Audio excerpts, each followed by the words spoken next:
In 1942, Magnus, in partnership with Martin Buber and Ernst Simon, founded Ichud, the Union. At that point, he became less of a pacifist and lent his full support to total war until Hitler was defeated. The name of the new organization was borrowed from American politics. It was a reference to Abraham Lincoln's famous call for the union of the divided American states. Henrietta Sold, Chaim Margaliot Kalvarisky, and Moshe Smolansky were appointed to the presidency of Ichud. To a certain extent, its creation was a reaction against the Biltmore Program, adopted in May 1942, which demanded the creation of a Jewish state across the entire western half of Eretz Israel, and which was approved in November of the same year by the Zionist Executive Committee. According to the supporters of Ichud, this program would inevitably and indefinitely plunge the two communities of Palestine into incessant armed confrontation.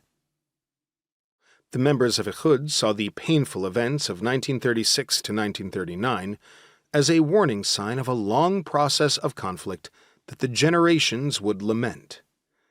They were convinced that the sine qua non for a reconciliation between the local population and the colonized population was the establishment of a modus vivendi that both would deem acceptable, if only temporarily. They saw themselves as minimalist Zionists, in search of demographic equality and of a dual partnership dedicated to the collective self-determination of the two communities.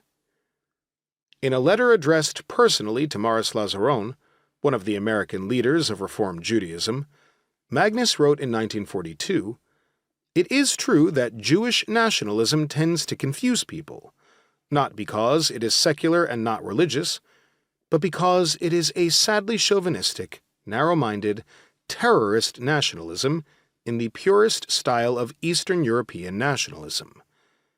The comparison with Eastern Europe perhaps attests to the continuity of Magnus's relations with Hans Kohn. Morris Lazaron then published the letter, which provoked a wave of indignation against Magnus and earned him a barrage of insults from all the Zionist leaders of the time. His attempts to rectify the situation failed, and the supporters of Ichud felt more isolated than ever.